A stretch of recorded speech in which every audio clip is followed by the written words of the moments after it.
पैर में कांटा चुभ जाए या कील लग जाए तो उसका दर्द सहना आसान नहीं होता, जबकि लोहे का त्रिशूल गाल में छेद कर मां की भक्ति में एक नहीं दर्जनों भक्ति में झूमते हैं। यह है अनोखी परंपरा जिसे बाना पहनना कहते हैं। 9 दिन तक माता को भक्त अलग अलग भक्ति भाव से मनाते हैं और कुछ भक्त लोहे का 10 फीट लंबा और 10 से 15 किलो का त्रिशूल पहनकर माता को मनाते हैं। यह आस्था है या अंधविश्वास।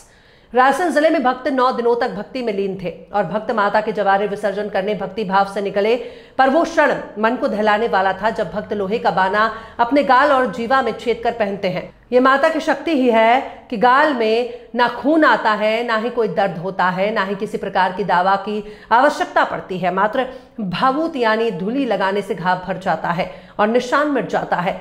रायसेन जिले के उदयपुरा में प्रतिवर्ष भक्त अलग अंदाज की भक्ति में डूब कर माता का विसर्जन करते हैं। पंडा और भक्तों की माने तो ये मां शक्ति की भक्ति का प्रताप है और कई पीढ़ियों से चला आ रहा है। भक्त बाना पहने हुए नाचते भी हैं पर कोई दर्द नहीं होता। 9 दिन तक माता को भक्त अलग अलग भक्ति भाव से मनाते हैं और कुछ भक्त लोहे का 10 फीट लंबा और 10 से 15 किलो का त्रिशूल पहनकर माता को मनाते हैं। यह अंधविश्वास है या आस्था, जिसका आंखों देखा हाल आपके समक्ष है। दबंग इंडिया 24 न्यूज आपकी आवाज से संवाददाता मनोज शर्मा की खास रिपोर्ट। क्या नाम है आपका? मेरा जी हेमंत कुमार शर्मा है। इसमें सब तकलीफ होने का कोई नहीं विधान नहीं है। वो माता की कृपा है, तो उस कृपा के कारण कोई असर होता ही नहीं है। उनकी कृपा ही मतलब सब कुछ है, कोई एहसास नहीं होता। कुछ लगाया जाता है उसमें जी लोहे के बाने में कुछ लगाया जाता है? कुछ नहीं, सिर्फ उनकी कृपा मान लो। वो तो उनके नाम से उसको पहनाया जाता है, उनके नाम में सब शक्ति है, तो कोई तकलीफ कहीं से हो। वगैरह पढ़ा जाता है? हाँ, सब मंत्र पढ़ा जाता है। आपको याद है कौन सा मंत्र है? मंत्र तो कई प्रकार के कई मंत्र उनके लिए, लेकिन एक वो दुर्गा जी का मंत्र है, ओम खड्गम चक्रदेव चाय प्रधाम शूलम सुंडीम श्राम शंखम संदतिम कृष्ण सर्वांग भूषामृताम।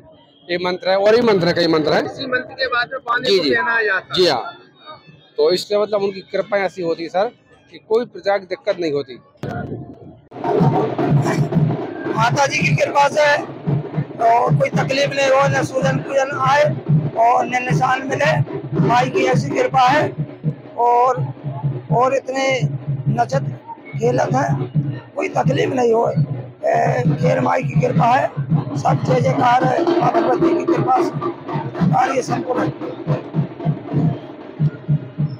क्या नाम है आपका? विद्या विष्णोई। मैडम ये बताइए कि लगातार 9 दिन की भक्ति के बाद में जब विसर्जन होता है तो लोहे का बाना जो लगभग 10 फीट लंबा होता है मुंह में छेदा जाता है, तो इसमें कितनी तकलीफ होती है? ये परंपरा बहुत पुरानी चली आ रही है और इसमें मैया की पूरी कृपा रहती है। भक्त को तो पता भी नहीं चलता, एक सुई गाड़ती तो कितनी तकलीफ होती है। हैं, इतना बड़ा बाना जब यहाँ से इस तरफ ही निकलता है, लेकिन माता रानी की कृपा ऐसी होती है तो वो तो उनको पता ही नहीं चलता। वो फूल जैसे बहुत पुरानी परंपरा चली आ रही है जो आज भी भक्त निभा रहे हैं। इसको आस्था कहें या अंधविश्वास कह सकते हैं? नहीं, ये तो बहुत बड़ी आस्था है, अंधविश्वास कहीं से कहीं तक नहीं है। क्या नाम है आपका? घंटूलाल कहार। ये बताइए, आप लोग बाने छेदते हैं, जिसके बाना को दर्द रहता है उसको तकलीफ होती है कि नहीं होती? वो बाबा जी कांटा लग जाता है तेना भी तकलीफ होती है, लेकिन जो माँ की कृपा ऐसी है जो हम उसके नाम से हम करते हैं तो कांटा नहीं, हम रंग जाएंगे कतार पैसे और जो कहो ते पैसे कर देंगे हम। बाबा जी उसकी कृपा है हमारे ऊपर, तकलीफ नहीं होती, खून नहीं आ सकता। हम इसे आस्था कहें या अंधविश्वास कहें? कि आस्था कहें या अंधविश्वास कहें? हम उसकी भक्ति है, भक्ति के खेल है बाबा जी, भक्ति में शक्ति है।